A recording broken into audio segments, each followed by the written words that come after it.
warahmatullahi wabarakatuh. Yang terhormat Kepala SMA Negeri 6 Kerinci, Bapak Mazulwani SPNM. Selanjutnya yang kami hormati Bapak Ibu Wakil Kepala SMA Negeri 6 Kerinci yang hadir pada hari ini. Kemudian yang kami hormati pemateri hari ini.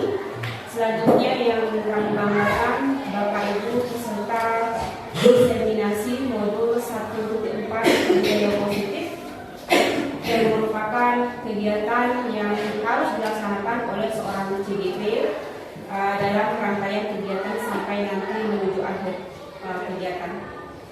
Pertama dan utama sekali, marilah kita senantiasa bersyukur kepada Allah Subhanahu wa Ta'ala, di mana atas berkah dan rahmat beliaulah kita masih diberi kesempatan untuk hadir dalam mengikuti acara pada hari ini. Selanjutnya salawat dan salam kita haturkan kepada junjungan kita Nabi besar Muhammad SAW. Semoga syafaat beliau kita dapatkan di yaumil akhir nanti. Amin. Baik, Bapak Ibu yang kami hormati, adapun susunan acara kita hari ini adalah yang pertama merupakan kata sambutan yang akan disampaikan oleh Bapak Kepala SMA Negeri 6 Kerinci. Kemudian berikutnya akan dilanjutkan oleh pemateri atau paparan langsung yang merupakan kegiatan diseminasi modul 1 tentang budaya positif yang mudah-mudahan bisa kita implementasikan di sekolah kita ini. Budaya positif ini sangat bagus sekali dan semoga kita ini yang baru saja mengimplementasikan kurikulum mereka di kelas 10 bisa sama-sama kita pahami, kemudian bisa kita implementasikan secara pribadi di kelas dan bahkan di lingkup sekolah.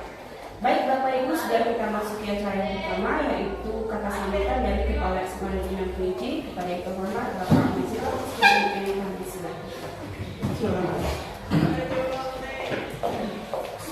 Assalamualaikum warahmatullahi wabarakatuh.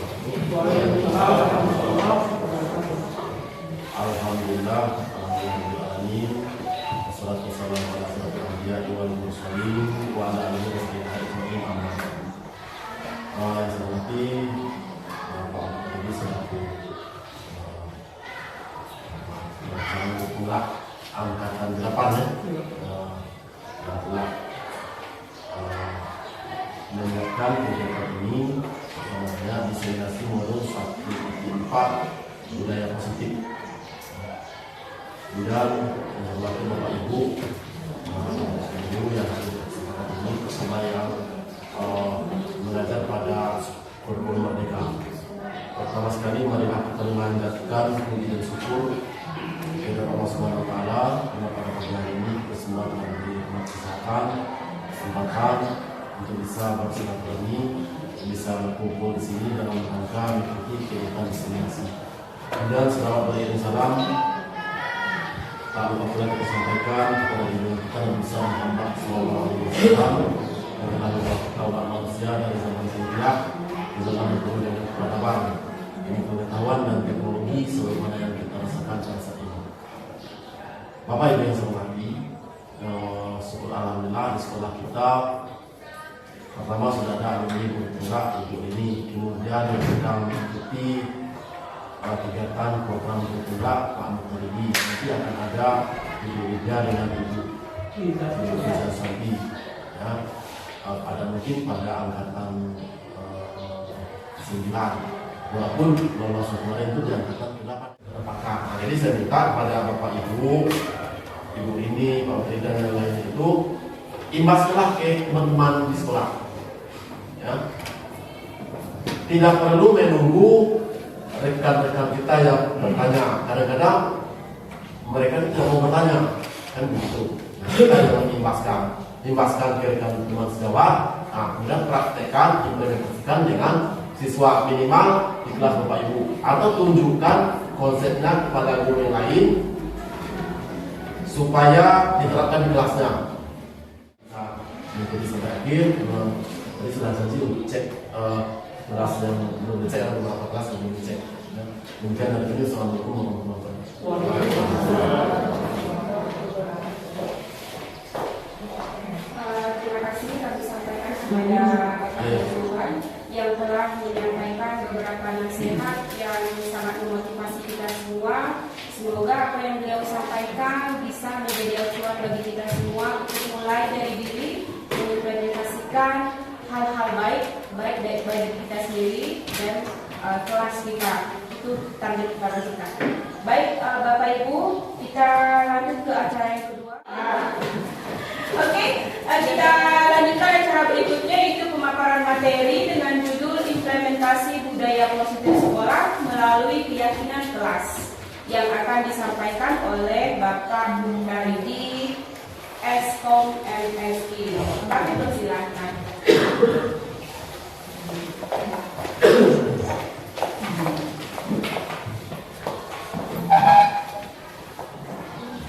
Saya berdoa ya.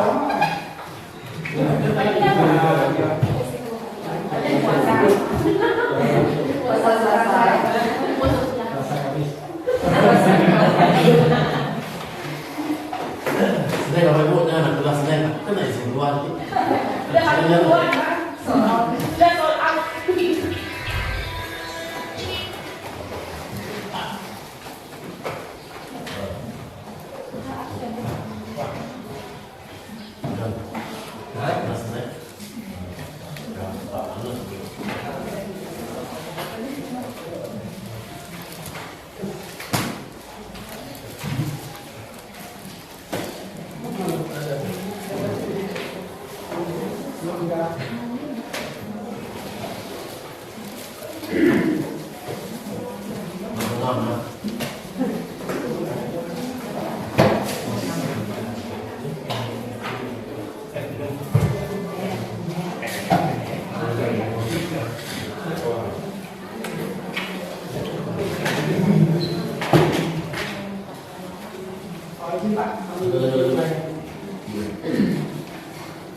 Baik, kita mulai saja. Bismillahirrahmanirrahim. Assalamualaikum warahmatullahi wabarakatuh. Alhamdulillahirrahmanirrahim. Puji syukur kepada Allah Subhanahu Wa Taala atas kemampuan beliau kita bisa berkumpul bersama di sini dalam rangka mengikuti kegiatan diseminasi budaya positif. Seperti yang dimulai oleh Bapak Sholat tadi, ini merupakan rangkaian tugas bagi calon guru penggerak yang sedang mengikuti pendidikan guru penggerak. Kita jangan terlambat. Semoga kegiatan ini bisa berjalan sesuai dengan rencana sampai akhir. Kemudian selawat beriring salam kita aturkan buat Nabi Sallallahu Alaihi Wasallam. Semoga kita semua mendapatkan syafaat mulia di amin sangat amin ya rabbal alamin. Bapak Ibu semuanya, ini Bapak Ibu juga ini. Kok Pak Putar ini formal sekali gitu, formal banget kayak gitu ya. Ini kebetulan lagi di gereja, kemudian nanti mungkin ada teman-teman yang lain melihat kegiatannya, jadi mungkin seperti itu. Tapi nanti pada pelaksanaannya nanti kita mengalir saja. Mungkin saya juga sebelum saya mulai, saya juga mohon maaf, saya hanya berbagi share saja apa yang saya dapatkan. Mungkin belum masih seujung bukunya Ibu inilah ya, tapi mudah-mudahan ini bisa mencerahkan, bisa menjadi inspirasi Bapak Ibu untuk mungkin mengikuti pendidikan guru penggeraknya, menjadi sendirinya atau mengimplementasikan ini dalam kelas, dalam menjalankan peran kita sebagai pendidik dalam kehidupan sehari-hari. Oke Bapak Ibu semuanya, sebelum kita mulai, saya ingin Bapak Ibu menyimak video yang berikut ini. Ini ada hubungannya dengan apa yang disampaikan oleh Bapak Kepala Sekolah tadi.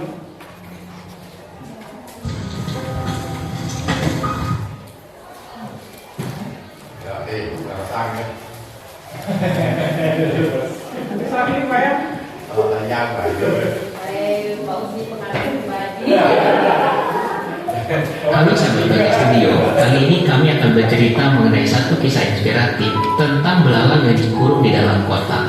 Ada pelajaran berharga yang bisa kita petik, simak. Halo sahabat Bagai Studio, kali ini kami akan bercerita mengenai satu kisah inspiratif tentang belalang yang dikurung di dalam kotak.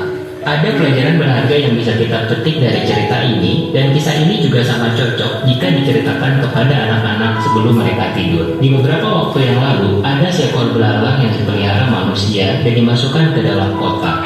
Si manusia yang memelihara selalu memberikan makanan berupa daun segar, sehingga si belalang itu tidak pernah merasa kelaparan dan tumbuh dengan sehat.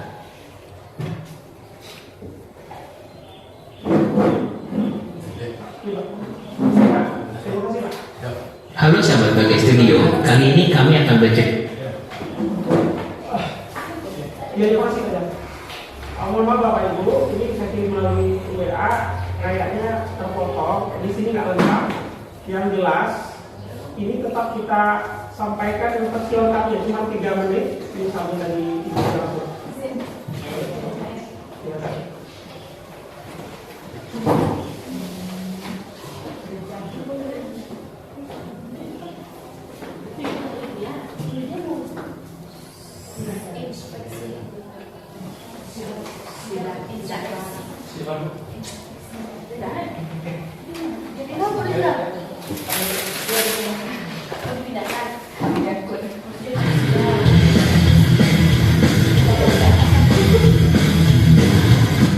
Meloncat sejauh inspiratif tentang belalang yang dikurung di dalam kotak.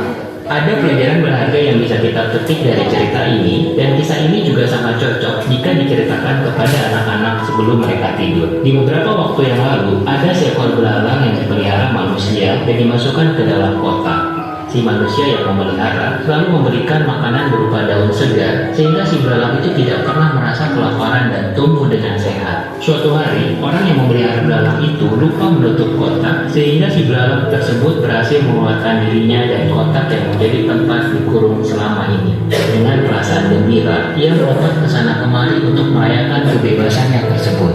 Dia pun melompat-lompat ke arah kebun dekat rumah dan secara tidak sengaja bertemu dengan seekor belalang lainnya.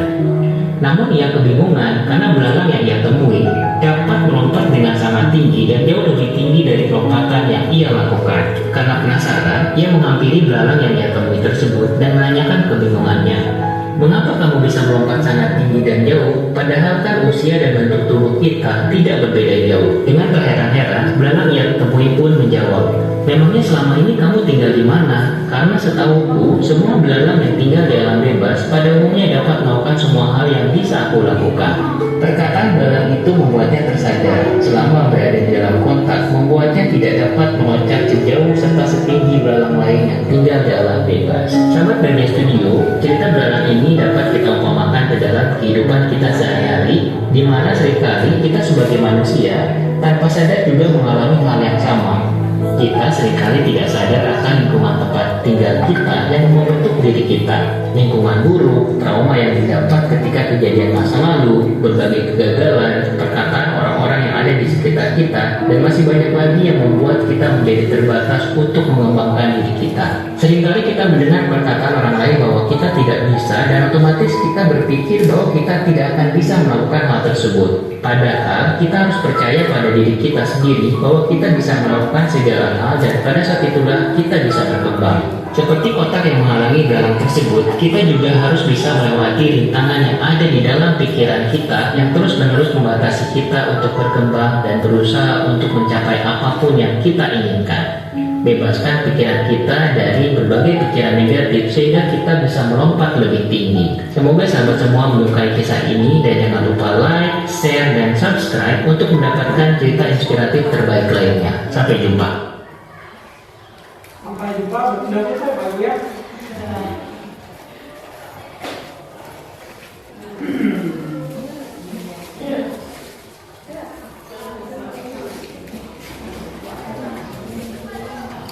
Dan Bapak Ibu sekalian, mudah-mudahan video tadi bisa menjawab menjawab yang dulu juga menjadi ini mudah-mudahan di hati saya. Jadi mungkin Bapak Ibu semuanya soal mau ikut program untuk penggerak, mau jadi kepala sekolah lah, mau jadi pengawas lah, mau itu segala macam seperti yang sekolah kepala tadi. Bapak Ibu semuanya, video ini adalah salah satu video yang menginspirasi saya. Jadi sebenarnya mengikuti kegiatan itu bukan waktu itu orientasinya. Jadi ada orientasi lain jelas untuk pengembangan diri dalam rangka menjalankan peran sebagai pendidik. Seperti itu Bapak Ibu. Kalau toh ternyata pada saatnya nanti itu yang kita dapatkan, ya, itu mungkin bonus untuk ini ya. Jadi esensi orientasi utamanya juga itu Bapak Ibu, seperti itu. Jadi Bapak Ibu semuanya, mudah-mudahan tidak hanya sampai di kami, mungkin Bapak Ibu semuanya juga tergerak untuk seperti itu nanti. Loh kok ukuran badan kita sama, usia kita sama, loh kok loncatan kamu lebih tinggi, seperti itu. Seperti yang sampaikan belakang tadi. Nah, itu yang menginspirasi saya tertarik untuk membagikan ini Bapak Ibu. Bapak Ibu semuanya, kita mulai saja. Sebelum kita mulai, boleh kita mau kerjasamanya? Ya, mohon berdiri. Ya, berdiri. Kita sedikit sebentar saja, 2,5 menit ya. Kalau berdiri 2,5 menit, Bapak Ibu tolong apa? Udah lebih 2,5 menit. Bapak Ibu semuanya, instruksinya seperti ini.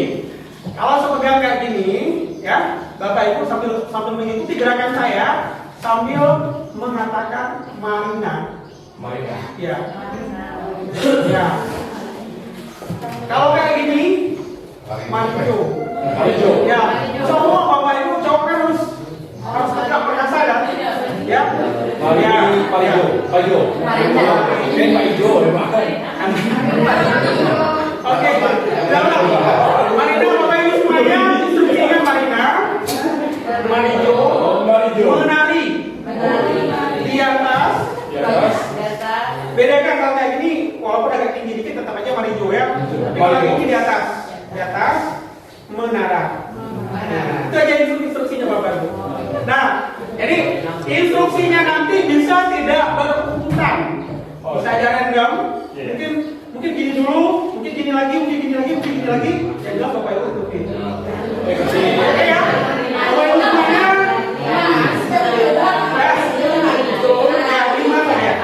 Marina, Marijo, menari di atas menara, di atas Marina.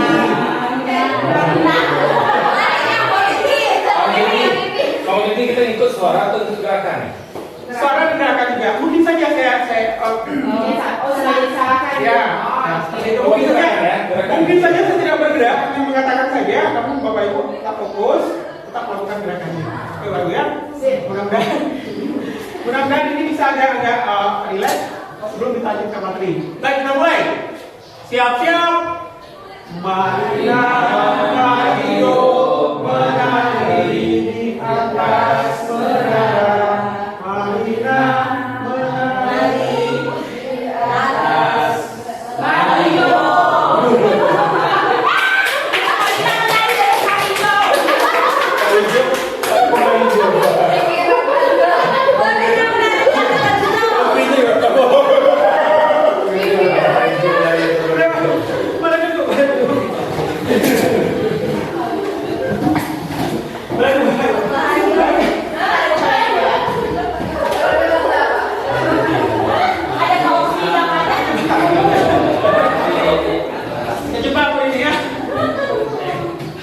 Baik, Bapak Ibu semuanya, terima kasih.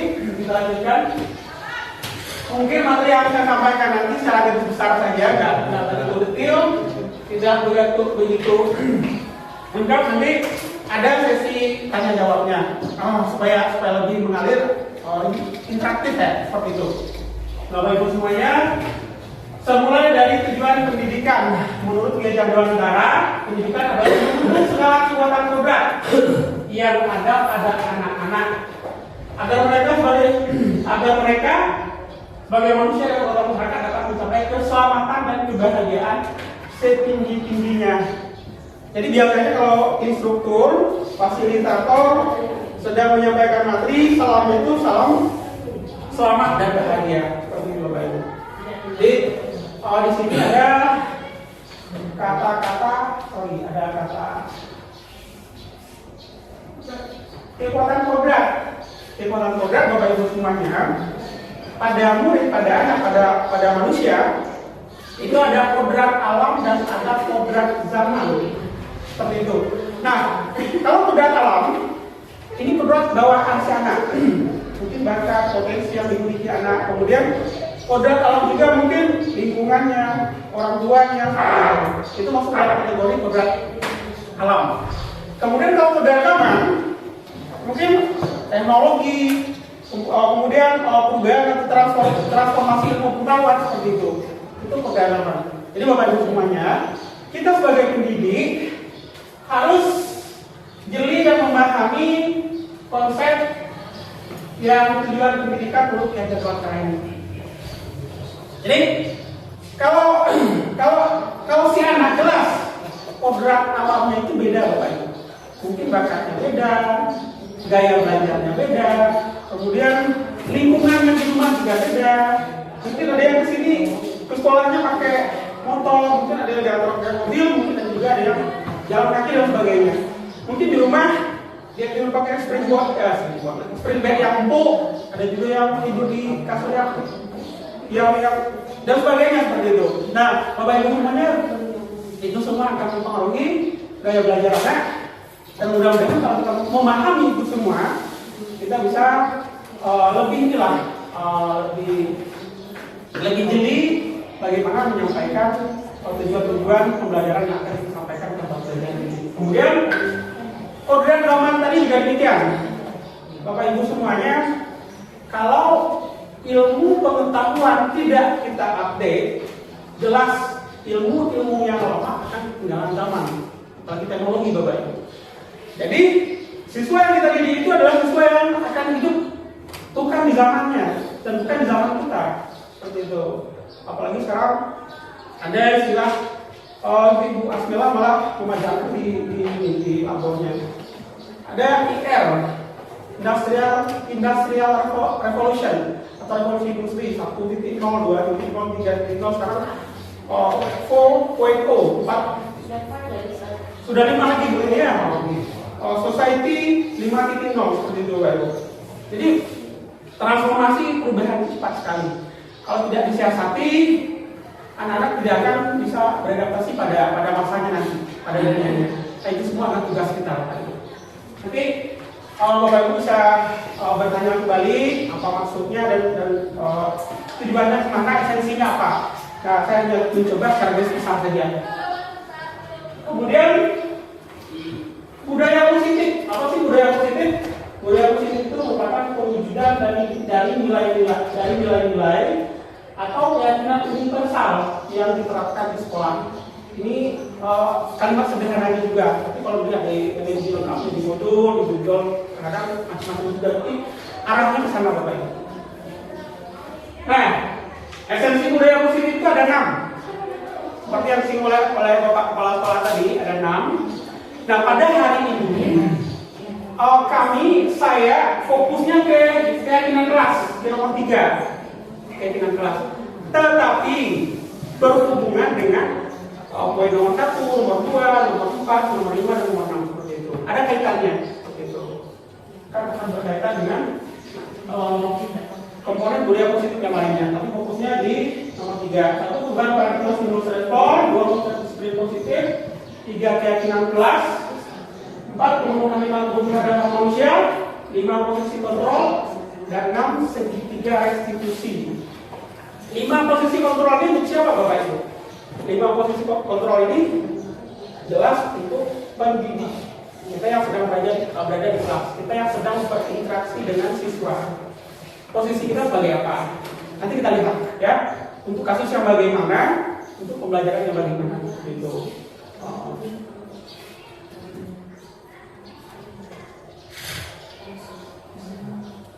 Bapak Ibu semuanya, saya kembali ke belakang sedikit sebelum kita lanjutkan. Yang jelas, esensi dan budaya positif tadi ada 6. C56. Kita bahas yang yang ketiga. Kemudian yang ketiga. Jadi segala sesuatu yang kita pelajari, yang kita ajarkan anak-anak di sekolah, semuanya harus diintegrasikan dengan ini. Profil pelajar Pancasila yang disebut oleh Bapak Kepala Sekolah tadi. 1, 2, 3, 4, 5. Beriman, bertobat mereka, dan berakhlak. Kemudian bernalar kritis, berkebinekaan global, gotong royong, mandiri, dan kreatif. Seperti itu yang sudah disebut oleh Bapak Kepala Sekolah Apapun materinya, apapun mata pelajarannya, integrasikan dengan ini, kaitkan dengan ini, seperti itu. Mungkin lebih bisa kalau materi yang ini pasnya ke komponen yang berapa kayak gitu. Kalau bisa semua itu lebih baik dan lebih bagus. Nah selain itu Bapak Ibu semuanya, saya juga sedikit ke belakang. Di sekolah, di sebuah institusi atau lembaga pendidikan itu ada visi Bapak Ibu. Visi ini adalah tujuan yang jauh ke depan seperti itu yang akan diwujudkan oleh lembaga atau institusi tersebut. Visi sekolah, contoh di sekolah kita mewujudkan siswa yang cerdas ya, tidak suka begini cerdas, kemudian berwawasan lingkungan, kompetisi seperti itulah kira-kira aku ya. Nah, cerdas tadi singkatan dari cakap, etika, responsif, kemudian dinamis, agamais yang lain seperti itu. Nah, itu kan misi ke depan. Nah, untuk mewujudkan visi tersebut, jelas ada misi-misi yang harus dilakukan. Nah, siapa yang melakukan misi-misi tersebut? Mungkin pihak manajemen sekolah, pihak manajemen lembaga pendidikannya, dan kita sebagai pendidik di dalamnya seperti itu. Atau warga sekolah, semua warga sekolah dilibatkan untuk menjalankan misi untuk mewujudkan visi tersebut. Nah, kemudian nanti diuraikan lagi. Visi sekolah ada visi guru. Sebenarnya kita masuk kelas tujuan untuk apa? Yang untuk mengumpulkan kewajiban saja, atau yang untuk mentransfer ilmu saja, atau hanya untuk memberi teladan, memberi dorongan, memberi semangat, kemudian merubah si murid menjadi siswa yang mandiri, nah seperti itu. Nah itu juga menjadi visi. Nah untuk mewujudkan visi guru, visi sekolah itu tidak terlepas dari penerapan budaya positif di sekolah. Kalau saja kalau budaya positif itu tidak diterapkan, mungkin akan sulit visi guru dan visi sekolah untuk mewujudkan. Kira-kira seperti itu Bapak Ibu. Arah-arah itu kira-kira seperti itu. Nah, kenapa yang budaya positif ini penting? Jadi kami sudah berjalan lebih kurang sepertiga jalan lah, dari 35% berjalan. Sudah menyelesaikan modul 1, sudah masuk modul 2, modul 1 sudah 4, 1, 2, 3, 4. Nah, yang khusus yang modul yang ini diminta untuk diseminasikan, untuk menyampaikan ide-ide, gagasan-gagasan itu kepada rekan sejawat. Itu tujuannya. Nah, mudah-mudahan kita bisa implementasikan di kelas, dan mudah-mudahan juga saya yakin Bapak Ibu mungkin juga pernah membaca, pernah mendengar, mudah-mudahan bisa menginspirasi sebagai reminder untuk mengingat bagi saya juga dan mengingat untuk kita semua. Kita lanjutkan. Yang pertama tadi, kira-kira seperti ini. Poin pertama, budaya positif stimulus adalah yang dapat merangsang terjadi kegiatan belajar mengajar. Sedangkan respon adalah reaksi yang muncul ketika terjadi kegiatan belajar mengajar. Bapak Ibu semuanya, kita mengubah paradigma selama ini. Motivasi belajar anak itu kita nggak tahu, motivasinya beda-beda, ya. Mungkin ada motivasi kita, mungkin karena nasihat orang tua, mungkin daripada nganggur, daripada ini. Yang jelas motivasinya beda-beda. Tetapi kalau kita sudah menerapkan budaya positif di sekolah, nanti ada motivasi lain, motivasi dari luar, motivasi eksternal atau ekstrinsik kalau nggak salah. Yang membuat si anak ini lebih bergairah, lebih semangat belajar, lebih rajin sekolah, seperti itu, lebih taat, lebih patuh dengan keyakinan kelas yang sudah dibuat, keyakinan kelas atau keyakinan sekolah yang sudah dirumuskan bersama. Gitu. Ini sejelas saja. Perubahan paradigma sebagai contoh, menurut Dr. Dian Glaser. Ilusi ini gambaran ya, ilusi guru, kontrol murid, ilusi bahwa semua penguatan positif bermanfaat, kemudian ilusi bahwa kritik dan merasa bersalah dapat menguatkan karakter. Ilusi bahwa orang dewasa memiliki hak untuk memaksa. Nah, kenyataannya seperti itu. Jadi biasanya orang dewasa itu lebih inilah cenderungnya gitu, menginginkan sesuatu itu dengan cara maksa. Kasih nggak anak seperti itu? Itu enggak seperti itu. Nah, ini dibuktikan dengan yang kaitan-kaitan material lainnya nanti untuk menjawab ini. Kemudian disiplin positif definisinya paling panjang. Disiplin maka terlibat saja disiplin diri membuat orang mengendali potensinya menuju sebuah tujuan yang berbagai. Namun dalam budaya kita makna kata disiplin telah berubah menjadi sesuatu yang dilakukan seseorang pada orang lain untuk mendapatkan kepatuhan. Saudara bukan itu ya? Sesuatu yang dilakukan seseorang pada orang lain untuk mendapatkan kepatuhan. Nah, kedua umum adalah menghubungkan kata disiplin dengan ketidaknyamanan, bukan dengan apa yang kita hargai atau pencapaian satu tujuan mulia. Misalnya next. Nah, di sini ada kata-kata yang kalimat berikutnya nilai-nilai yang kita hargai. Nah, saya langsung saja. Ini banyak kalau skip next ya.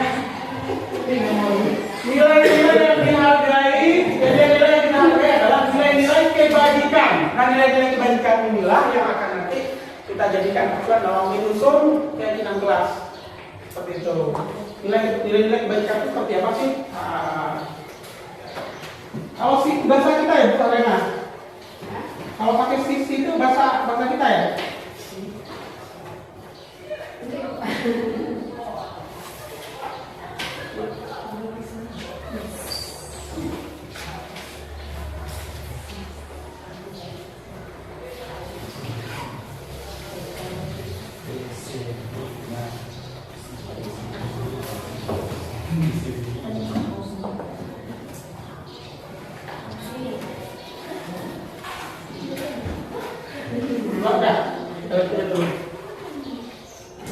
Tadi saja dulu.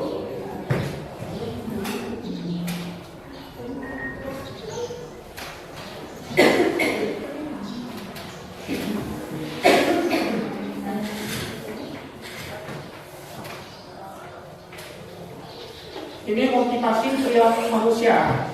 Motivasi perilaku manusia. Perilaku manusia jelas perilaku manusia kan Bapak Ibu. Sebenarnya apa sih yang memotivasi murid? Kalau berperilaku begini, kalau berperilaku begini, kalau berperilaku begini seperti itu. Nah, ternyata semuanya itu punya alasan. Nah, mari kita simak. Motivasi perilaku manusia ada motivasi eksternal. Ini salah tulis internal saja, internal, eksternal. Kemudian satu, untuk menghindari ketidaknyamanan atau hukuman apa yang akan terjadi apabila saya tidak melakukannya. Seperti itu. Perilaku patuh misalnya. Mungkin ini dasarnya. Menghindari hukuman yang akan terjadi apabila saya tidak melakukannya. Berarti itu masuk dalam motivasi eksternal, internal di bawah dulu. Kemudian untuk mendapatkan imbalan dari orang lain atau instansi apa yang akan saya dapatkan apabila saya melakukannya. Jadi kalau bisa ya kita siswa saja. Mungkin sebagian siswa, sebagian murid yang datang pagi, datang lebih awal, kemudian yang pulang lebih rajin, mungkin mereka berharap dapat pujian dari wali kelas, dapat pujian dari guru yang lain, dapat pujian dari teman-teman rekan ini ya, rekan satu kelas seperti itu. Itu mungkin salah satu motivasi. Tapi pada umumnya Bapak Ibu jarang yang siswa yang punya atau memiliki tapi adalah Bapak Ibu ya. Nah, itu juga. Kemudian ketiga, untuk mendapatkan orang yang mereka inginkan dan menghargai diri sendiri dengan nilai yang mereka percaya. Nah, ini sebenarnya lebih ini gabungan dari kedua motivasi perilaku ini. Nah, ini tujuan disiplin positif yang akan kita singgung nanti. Jadi, lebih ini untuk mendapatkan orang lain yang mereka inginkan dan menghargai diri sendiri dengan nilai-nilai yang mereka percaya. Nilai-nilai yang mereka percaya ini adalah nilai-nilai yang kita sebelum tadi akan kita jadikan keyakinan kelas ini. Nah, coba kita ikuti pernyataan berikut. Kira-kira kita lihat Bapak Ibu. Pernyataan pertama, hukuman dapat mendisiplinkan anak. Bapak Ibu setuju nggak dengan pernyataan ini? 60 setuju, 40 nggak setuju. 50-50 ya. Kalau itu 60-40. Pernyataan kedua, pemberian hukuman dengan hal positif seperti membaca atau membersihkan halaman sekolah dapat meningkatkan disiplin anak. Ya. Nah, kemudian ketiga, ini reward and punishment. Memberikan penghargaan dan memberikan penghargaan dapat meningkatkan motivasi belajar anak. Itu kan? Tapi ada juga sisi negatifnya. Kalau kita masih penghargaan terus pasti ada nanti ya. Itu semuanya. Kita next kita lihat yang berikutnya. Memang realita seperti itu. Mungkin kita pernah mengiyakan pernyataan 1 sampai 3 ini. Termasuk saya juga sepakat. Kalau yang kita ternyata setelah belajar ini, setelah memahami ini, setelah belajar ini materi ini, oh ternyata begini. Nah, begini itu bagaimana? Yuk kita ikuti.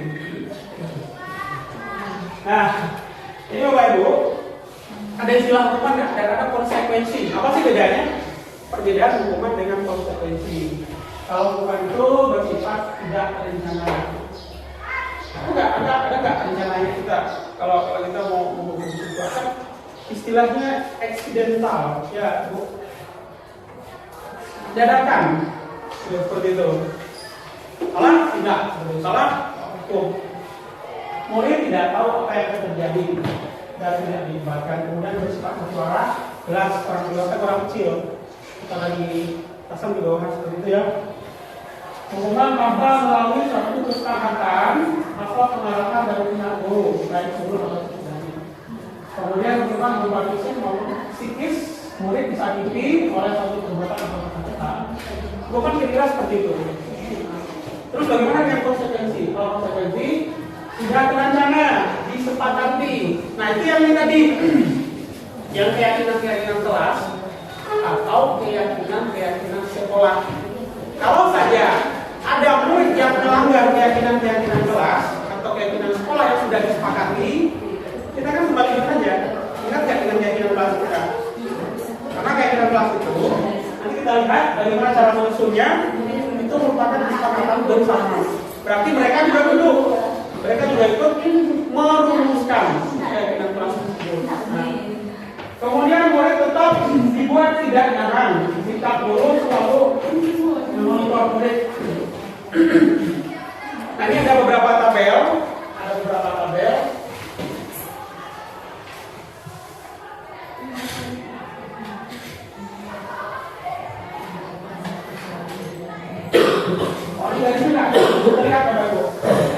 Garisnya nggak begitu terlihat.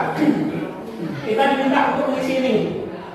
Ini 1 poin, nggak terlihat. Nah, ini hukuman atau konsekuensi. Ini hukuman atau konsekuensi. Kemudian mencatat 100 kali dalam buku kalimat tidak dapat ini. Itu hukuman atau konsekuensi. Nah, silakan kita jawab sendiri di dalam hati. Ya. Hukuman ya. Dan nilai sendiri. Nilai sendiri seperti itu. Tadi perbedaan. Akan ada satu poin Pak Muhtari. Kalau anak sudah datang pagi, kemudian gurunya selamat, kenapa anak itu suruh nunggu di lapangan? Apakah itu hukuman atau konsekuensi? Jangan lupa. Maksudnya nambah poinnya. Nambah poinnya maksudnya. Biasa ya. Sekarang kita lihat aja, kita lihat. Di atas itu Bapak Ibu, ada ini, ada yang mirip-mirip, tapi beda sama yang umumnya. Ini nih, hukuman, konsekuensi masih ada di sini. Nih, murid diminta untuk berusaha 17 kali karena tidak menggunakan masker di sekolah, temannya. Lari menyelidiki lapangan basket 2 kali karena terlambat hadir, hukuman. Nah, ini juga lari nih. Mana tadi? Ya. Lari, itu juga lari nih. No, kok konsekuensi seperti itu. Nah, itu lari juga, itu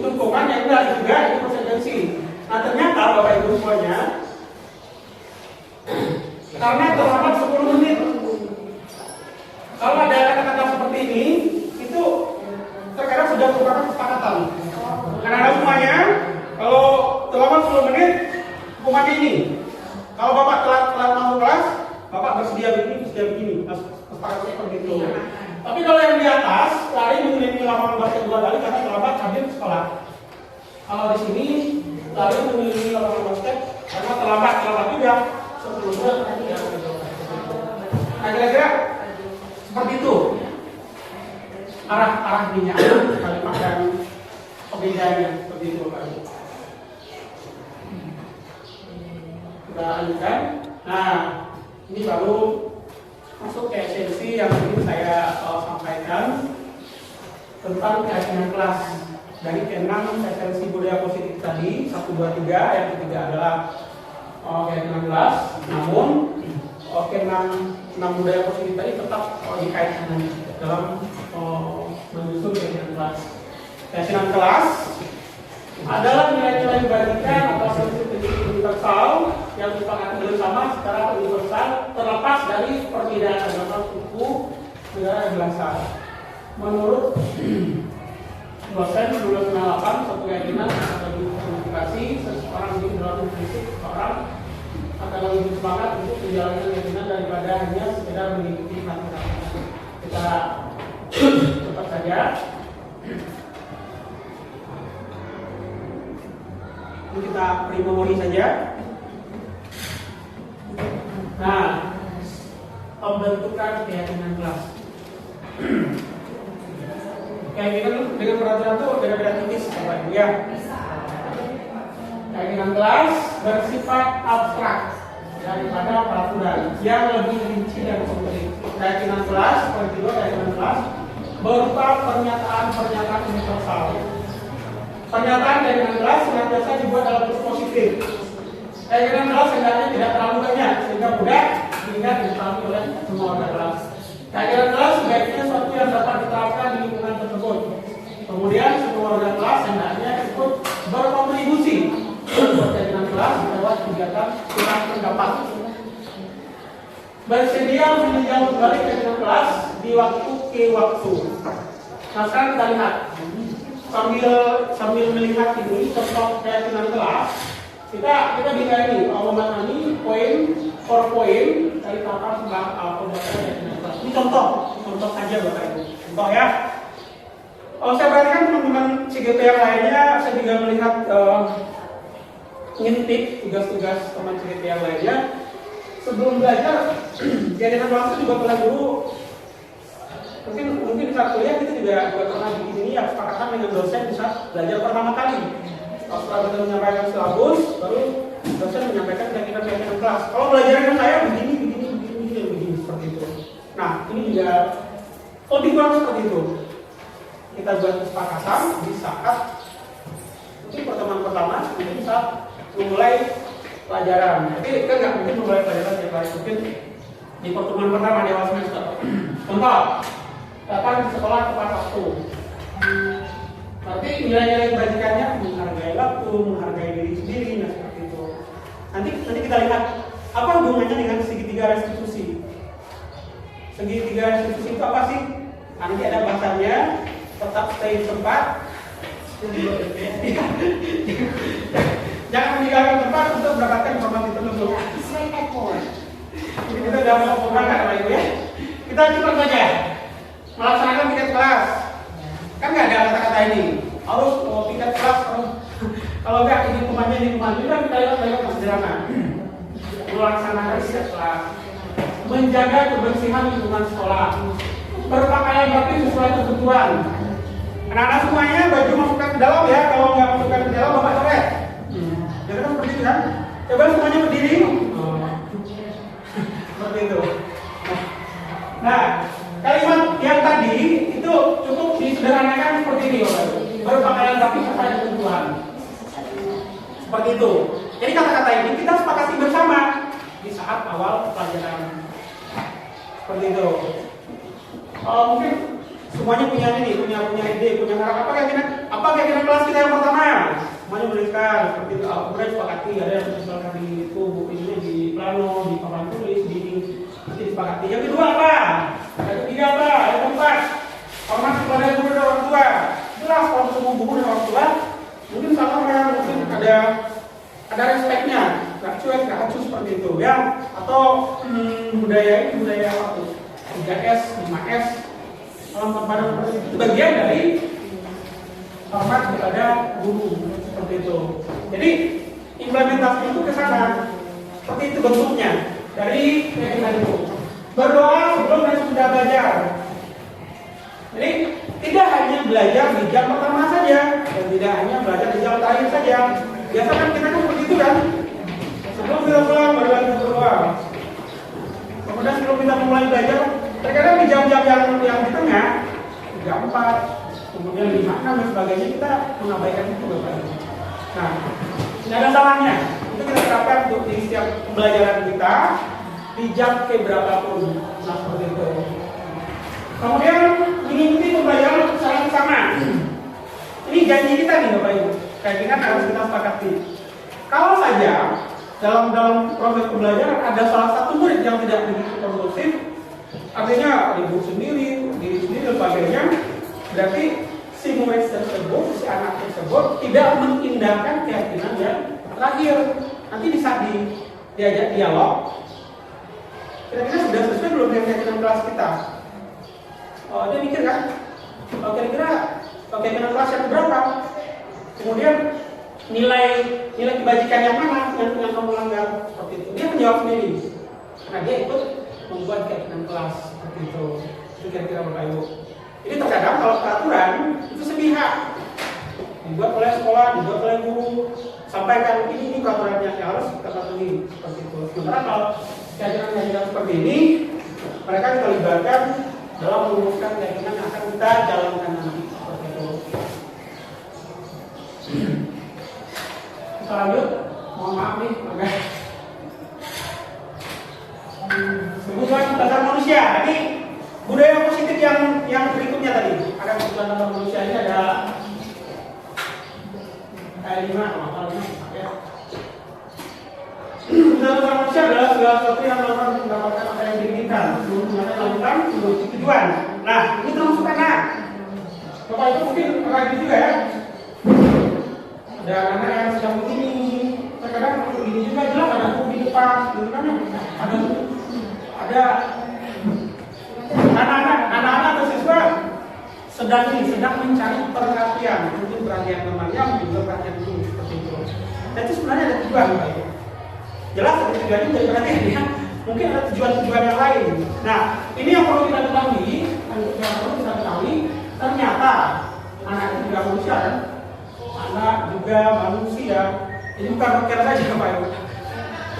Jadi ternyata semua manusia itu kebutuhannya pengen bertahan hidup, pengen kasih sayang dan rasa diterima, kemudian ada dukungan kemaslahatan, kebebasan dan kesenangan. Kalau dia senang begitu gimana? Tentu dia melakukan apa yang dia senangi kan? Nah, namun bagaimana kalau cara kita menyampaikan itu? Nah ini ada riwayat sedikit. Ini mohon maaf, dari kok ya. Saya juga sebagian seperti pasti juga di bahan enggak jadi saya ada sendiri.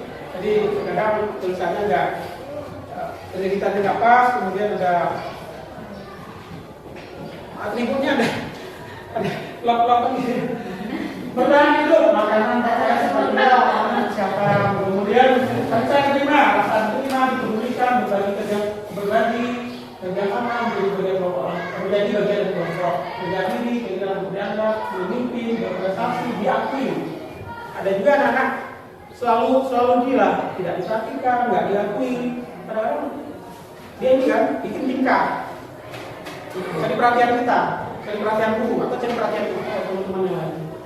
Kemudian kebebasan, dia pengen mandiri, nggak mau selalu diatur, nggak mau selalu ditekan seperti itu. Harus memiliki pilihan, mencoba hal yang baru maupun mengendalikan arah hidupnya. Kemudian kesenangan, bermain, humor, antusias, tertawa. Kadang anak-anak bermain lupa jam belajar, sedang olahraga lupa berganti-ganti ini, kostum, kemudian lupa kalau sedang olahraga, atau asik main games dan lain sebagainya. Itu kesenangannya, itu kebutuhannya. Kita harus kemana lagi.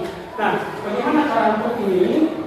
Untuk mengkorelasikan, untuk menghubungkan ya, untuk menghubungkan ke enam budaya positif tadi untuk tujuan yang kita inginkan. Nah, ini yang berikutnya, ini masih dalam budaya positif, saya bilang tadi, posisi kontrol guru.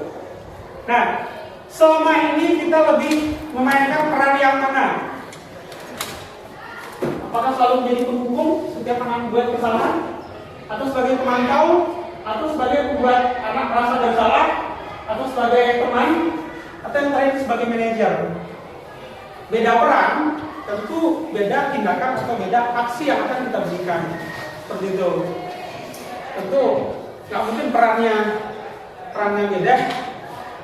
Kemudian action yang kita lakukan ke anak sama kan nggak ya? Coba kita lihat. Nah, ini pernyataan-pernyataannya. Kalau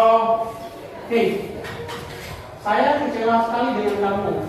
Nah, itu biasanya itu posisi kontrol ini membuat orang merasa bersalah. Kalau kita mengeluarkan kalimat-kalimat seperti ini, Bapak Ibu, Bapak kecewa sama kamu. Apa ya? Kita pernah dengar juga tuh. Bapak kecewa sama kamu. Ibu kecewa sama kamu. Pernah nggak bilang sama seperti itu? Ya, saya pernah begini. Mungkin ya kita menilai dia baik, ternyata dia berbuat salah, berbuat ini yang tidak kita duga-duga. Kita langsung mengeluarkan kata-kata seperti itu. Nah itu. Nah kemudian, nih kalau posisi kita, posisi kontrol oleh hukum, mungkin kalimatnya seperti ini. Ada pernyataan, kamu tidak pernah melakukannya. Kamu salah terus nih. Seperti itu. Kalimat-kalimat seperti itu. Kemudian pemantau, teman. Ayolah, lakukan yang ibu dan bapak. Mungkin orang tua pernah berkata seperti itu. Mungkin kita juga pernah melakukan itu. Ayo, demi bapak. Seperti itu. Nah, kemudian yang terakhir, yang kelima tadi, manajer. Bagaimana kamu bisa menyelesaikan masalah ini? Jadi setelah mengajukan itu kan tentu pertanyaan, bukan pernyataan. Mungkin ada dialog, tidak ada kesepakatannya seperti itu. Win-win solution seperti itu, menang dan menang. Keinginan kita tercapai, dia mau melakukan yang ikhlas, dan dia tidak merasa dihukum, tidak merasa diberi sanksi dan seperti itulah kira-kira. Kita lanjut. Bisa digambar Pak Ibu ya. Nah yang ini yang agak menjelimet ini dibaca juga agak panjang. Yang sudah buka link tadi boleh buka lagi. Kalau enggak, memang kalau saya paparkan secara global, saya dan nanti mungkin dibantu ibu ini. Kalau ada yang hafal ini yang nah, ini segitiga restitusi Bapak Ibu. Segitiga restitusi ini adalah bagian terakhir dari budaya positif tadi.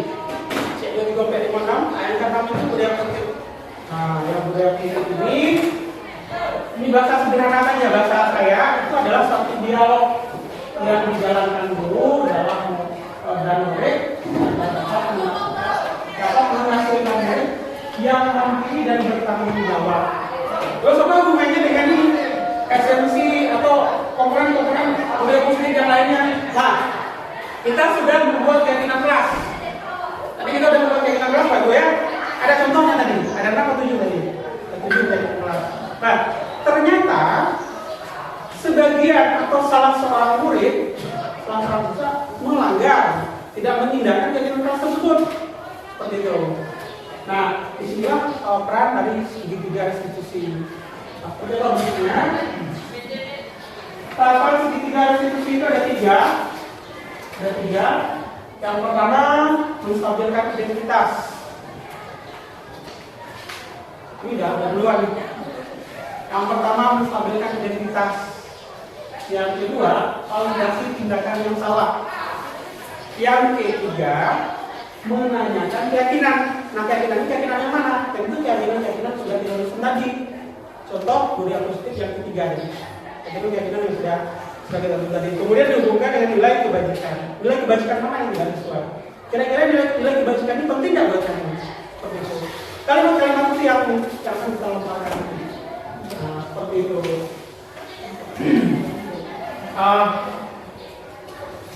tidak berlama-lama di sini. Nah, ini contoh kalimat-kalimat untuk menstabilkan identitas, untuk membuat anak merasa gagal karena berbuat salah menjadi positif pada dirinya. Ini seperti ini, anak-anak. Maksud dari kalimat yang ada itu menstabilkan identitas maksudnya untuk membuat anak yang tadinya merasa gagal, merasa gila ya, nah berubah menjadi positif terhadap dirinya seperti itu. Contoh kalimat-kalimat seperti ini. Berbuat salah itu hal yang manusiawi. Tidak ada manusia yang tidak sempurna. Bapak juga pernah berbuat salah. Kita pernah nggak menyampaikan kalimat-kalimat seperti ini, kayak siswa seperti ini. Kan jarang sekali ya. Mereka langsung saja. Kamu kok begini, kok berbuat seperti itu? Enggak bapak tujuan kamu seperti itu. Jadi buat dia merasa ini dulu. Menjadi positif terhadap dirinya. Oh ternyata aku juga pernah berbuat salah. Berarti kita menyamakan posisi, kita berada di posisi yang sama. Kalau biasanya kalau kita berada di posisi yang sama, kita kuat Bapak Ibu. Kita pasti apa namanya? Irama. Ya Bu ya. Jadi kalau ngobrol itu nyambung. Ya, kalau enggak ini, kalau tidak menyamakan posisi, ngobrol itu nggak nyambung. Seperti itu. Kemudian kita masih bisa menyelesaikan permasalahan ini. Bapak atau ibu tidak tertarik untuk mencari tahu siapa yang benar dan siapa yang salah. Kalau kalimat ini keluar nih. Misalnya sedang berbalah kalau bahasa kita ya. Sedang bertengkar, sedang apa dengan temannya. Nah, untuk mendamaikan, untuk menyelesaikan masalah tersebut, kalimat-kalimat seperti itu pas. Bapak, kalau saya bapak ya, kalau ibu gunakan ini. Bapak tidak tertarik untuk menjadi tahu siapa yang benar, siapa yang salah. Berarti dia yang merasa ini kan, merasa oh bapak tidak menyalahkan saya serta merta. Bapak mungkin menyalahkan yang lain juga, seperti itu. Itu kira-kira. Kemudian bapak lebih tertarik untuk menyelesaikan masalah. Kalau kamu menyalahkan dirimu sendiri, terus menerus, apa kamu bersikap baik pada dirimu sendiri? Kita nanti semangat si anak. Jadi si anak ini harus stabil. Jadi berbicara itu nggak berbicara lagi, kita sudah berada di posisi yang sama. Nah, kalimat-kalimat seperti ini juga di posisi kontrol tadi kita memposisikan diri sebagai manajer. Ada manajer di sini, kemudian mungkin ada teman juga di sini. Yang jelas tidak berposisi sebagai penghukum, tidak berposisi sebagai penghukum tadi seperti itu. Kalau kita mengeluarkan kalimat-kalimat seperti ini. Nah, kalau kalimat-kalimat seperti ini sudah menjadi budaya, semua kita sudah melakukan hal-hal seperti ini, maka visi guru, visi sekolah insya Allah akan terwujud seperti itu. Jadi kedepannya arah tujuan panjangnya, visinya seperti itu. Yang berikutnya next, validasi tindakan yang salah. Ini membantu murid dengan basic atau kebutuhan dasar, itu kebutuhan dasar ya, basic kebutuhan dasar. Yang ingin dipenuhinya ketika melakukan kesalahan. Pada dasarnya setiap tindakan manusia tujuannya adalah untuk memenuhi kebutuhan dasar. Seperti teori kebutuhan dasar kita paparkan tadi. Ini sedang latihan, mungkin lagi senang-senang seperti itu. Kemudian tidak bisa menahan emosi. Dia memang lebih suka membeli teman seperti itu. Memang itu kebutuhannya. Nah, tapi bagaimana cara kita menggiringnya? Kemudian mungkin kebutuhan diri saya, rasa diterima, kesenangan atau bertahan hidup begitu. Nah, seperti ini contohnya kalimat Bapak. Ini kalimat murni, kamu bisa saja melakukan hal yang lebih baik, tapi kamu tidak melakukan, tetapi kamu tidak melakukannya kan? Seperti itu. Sambil bertanya. Itu dia kan? Iya bro, tapi dianya begini. Jangan salahkan, tetap kita apa namanya? Kita handle dengan tenang, dengan ramah, itu juga bagian dari hal-hal yang harus kita perhatikan. Kemudian contoh pernyataan atau pertanyaan yang berikutnya. Ya, kamu pasti punya alasan kenapa melakukannya. Itu dia bercerita. Dia sibuk, dia duluan, dia pak itu kalau mau naik pemilik sih. Kalau saya pemilik pak, seperti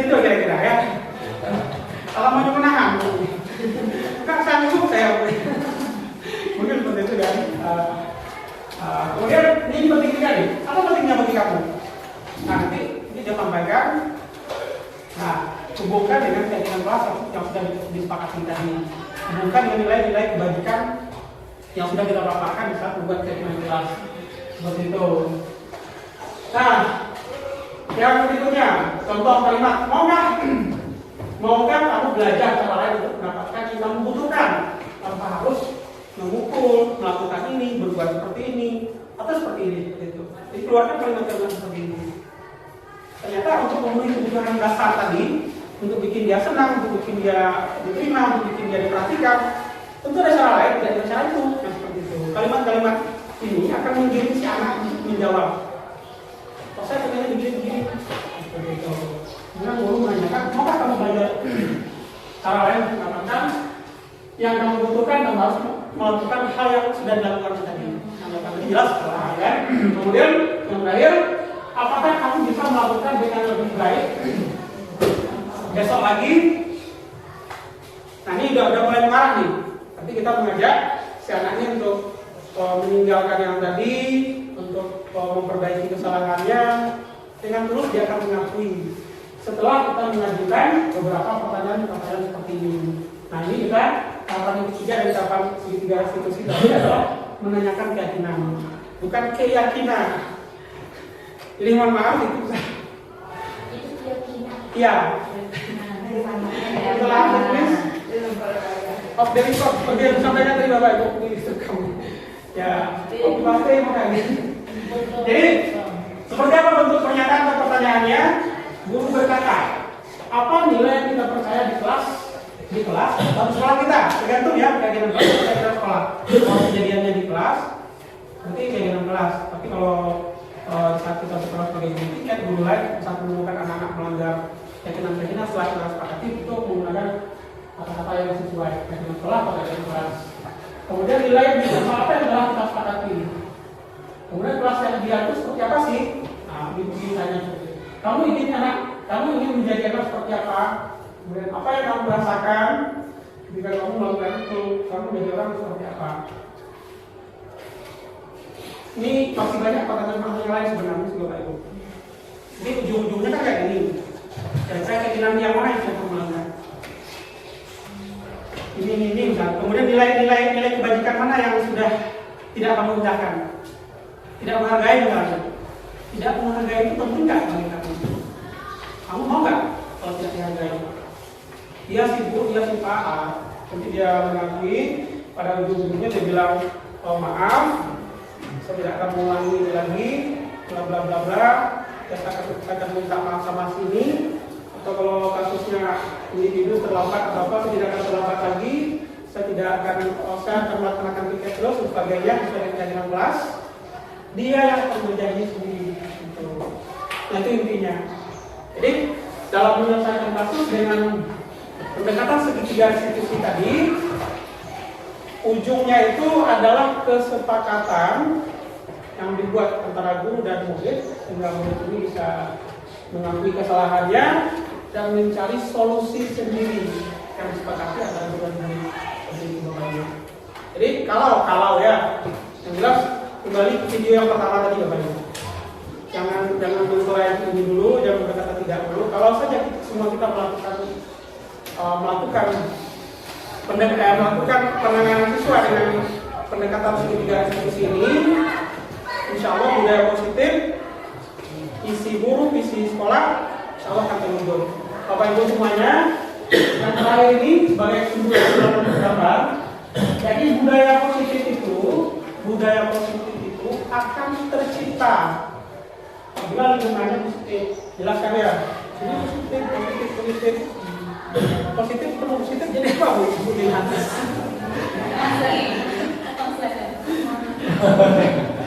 Kemudian lebih mengerucut lagi. Kalau semua kita punya keyakinan kelas, ada keyakinan sekolah. Intinya ini nilai-nilai kebijakan semua yang kita tuangkan. Kita merumuskan bersama. Anak-anak melaksanakan keyakinan tersebut dengan ikhlas, dengan suka. Kalau senang itu suka cita ya, bukan karya, dengan senang seperti itu. Nah kemudian nilai kebajikan yang diterapkan. Nah yang jelas semuanya berawal dari itu. Maka akan setelah positif. Bapak Ibu semuanya, demikian pemaparan singkat saya. Mungkin tidak Bapak ini global sekali, nggak mengenal, nggak fokus di mana-mana kan gitu. Yang jelas keterkaitannya dari poin pertama, 295 itu ada hubungan semuanya. Kalau kita ingin menggunakan pusing, apa, kita harus tahu posisi kontrol kita, kemudian memahami kebutuhan dasar manusia. Anak itu pengen ngapain? Kalau kita memahami kebutuhannya, bagaimana penerapan reward management tadi, hukuman, penghargaan, apa efeknya? Jadi itu Bapak Ibu. Mungkin demikian saja. Kalau seandainya ada Bapak Ibu ingin ditanyakan sehubungan dengan materi ini boleh, sehubungan dengan program yang kami bisa, kami akan berbicara, kami beri informasi kepada Bapak Ibu. Kalau nggak bisa, ada seniorita di sini. Meeting seperti mana ini. Terima kasih atas kalian Bapak Ibu. Terima kasih atas kerjasamanya. Assalamualaikum warahmatullahi wabarakatuh. Waalaikumsalam. Ya, terima kasih kami sampaikan kepada Bapak Muzani yang telah memaparkan materi terkait budaya positif yang lebih khususnya kepada bagaimana cara kita menerapkan disiplin positif di sekolah. Salah satu tindakan yang bisa kita lakukan adalah dengan membuat keyakinan kelas. Dan harapan kita bersama ya Pak ya, bukan hanya keyakinan di kelas, tetapi juga sekolah harus bisa memulai untuk menerapkan budaya positif ini secara global, secara terlibat semua warga sekolah untuk membuat kesepakatan sekolah sehingga tidak ada yang dirugikan yang memberikan. Baik Bapak Ibu, kalau ada yang ingin ditanyakan terkait dengan materi yang sudah dipaparkan oleh Pak Muzani ini, kami persilakan. Silakan. Gimana Pak Muzani? Ada yang mau curhat terkait kebijakan baru, apakah itu sudah merupakan disiplin positif atau budaya positif atau tidak? Misalnya, mumpung ada Bu Lydia di sini kan bisa nanti disampaikan. Ada Bu Lydia, ada Pak Muzani, mungkin. Kulit-kulitnya Iya, kita sampaikan hari ini.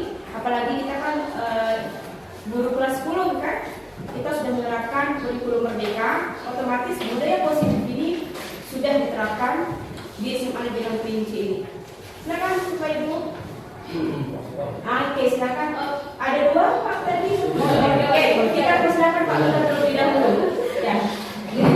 Dari cepat. Dijawab dari cepat. Ya, silakan Pak. Baik, terima kasih.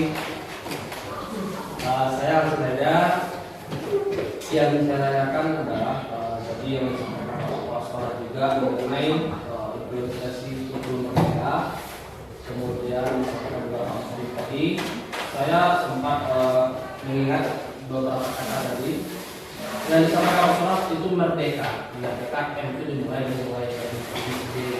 Tadi saya katakan, tapi bagaimana kalau tadi kita lebih fokus ke siswanya. Sekarang udah mulai jadi sendiri, berarti kita harus kompak dulu, guru-guru juga.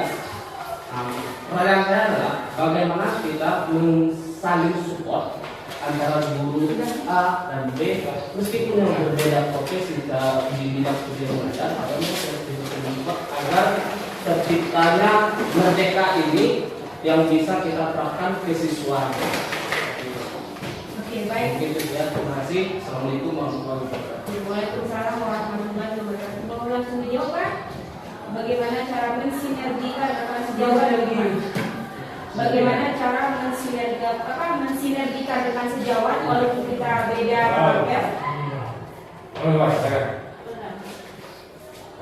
Bagaimana apa yang harus kita lakukan? Ayo silakan.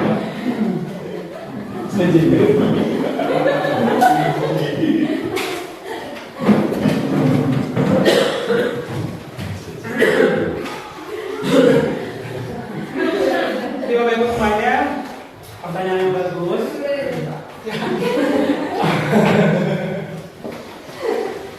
Saya mulai dari ini, jadi mohon maaf ya, agak ada 3 hal. Kalau salam bergerak, salam itu tergerak, bergerak, menggerakkan, seperti itu. Tergerakkan berarti dari hati kan, dari individu masing-masing. Setelah dia tergerak, baru bergerak. Setelah bergerak, ada yang belum juga, ada pasiennya tuh. Belajar mandiri, berbagi. Nah, tergerak, bergerak, dan menggerakkan. Nah, salah satu tujuan bergerak yang diciptakan, kata Pak Nabil itu, Mas kita semua, Bapak Ibu ya. Walaupun Mas Nadiem sudah nggak ada, itu yang saya tangkap. Walaupun kurikulumnya sudah berubah, kalau di sekolah itu ada guru penggerak, roh merdeka belajar, roh penggerak tidak akan hilang. Mereka akan tetap berbagi, mereka akan tetap bersinergi, mereka akan tetap menginspirasi teman-teman yang lain seperti itu. Mereka akan tetap mengimplementasikan ilmu yang mereka dapatkan di pendidikan guru penggerak di kelas seperti itu. Karena di modul 1 itu berawal baru kulit saja jawabannya. Ternyata tidak hanya saya juga mendengarkan sharing dan testimoni teman-teman yang lainnya. Ternyata peran yang kita lakukan selama ini belum totalitas. Tidak seperti itu yang diharapkan oleh pemerintah. Tidaklah seperti itu yang diharapkan oleh Mas KHD, Bapak Kiai Haji Dewantara, seperti itu. Seperti itu kira-kira. Nah ternyata kalau kita tergerak, saya harus belajar, saya harus mengimplementasikannya di kelas, saya harus mengimplementasikan ke siswa-siswa saya, ke murid saya, begitu. Saya juga akan mengimbaskan ke teman-teman saya. Jadi sederhana saja jawaban dari pertanyaan Pak Iqbal tadi. Bagaimana mensinergikan teman-teman yang lainnya? Jelas mereka dibekali informasi dulu, berinformasi. Ya mungkin dengan caranya lah, enggak sering share ini, postingan di grup. Mungkin kalau enggak sekali, sudah puluhan kali, masa sekali enggak baca. Mungkin ada kata-kata bijak. Setelah dia bergerak, mungkin kita bisa buat ini, aktifkan komunitas, berbagi, sharing praktik baik. Kalau semua kita sudah memahami esensi dari tujuan pendidikan Guru Haji Dewantara, ini ada yang di depan nih, waduh, ada yang di tengah nih, sengaja tiga ya. Ingat tulodo. Invadio masuk kapsul, terlihat dayanya. Kalau semua kita sudah memposisikan kita sebagai itu, insya Allah bisa bersinergi. Di depan memberi teladan, kemudian di tengah memberi dorongan, memotivasi dan menginspirasi, kemudian di belakang memberi dorongan, seperti itu. Kalau semua kita sadar akan itu, insya Allah kita bisa bersinergi. Bagaimana membuat teman sadar? Tentu kita jejali, kita bekali dengan pengetahuan baik secara langsung maupun tidak langsung. Oh, jadi dia ilmu untuk kau. Misal, dia mungkin dengan cara lain. Jadi ngerti nggak? Pokoknya itu tuh sok tuh, yaitu apa namanya? Sok lah. Entah guru penggerak apa sih kontribusi dia di sekolah kita enggak tuh sok. Pengen itu saja, pengen itu saja. Nilai salah. Seperti yang Bapak singgung tadi, kalau semua orang guru penggerak sekolah kita nggak ada Bapak Ibu. Di sekolah di Kabupaten Kerinci cuma ada 14 SMA, SMK juga terbatas. Kalau semuanya sudah jadi guru penggerak, mau di mana? Jadi yang pertamanya tetap untuk ini PKB ya, mengembangkan ke profesional berkelanjutan untuk mengembangkan seperti itu. Itu kira-kira Pak Mikel. Kalau saya uraikan banyak apa ini? Saya potong aja. Thank you. Saya kembalikan dulu. Oke, terima kasih Pak Mutadi. Apakah Anda sudah menjawab apa yang menjadi komentar dari Pak Mikel? Oke, berikutnya mungkin terakhir Pak Mutadi. Silakan.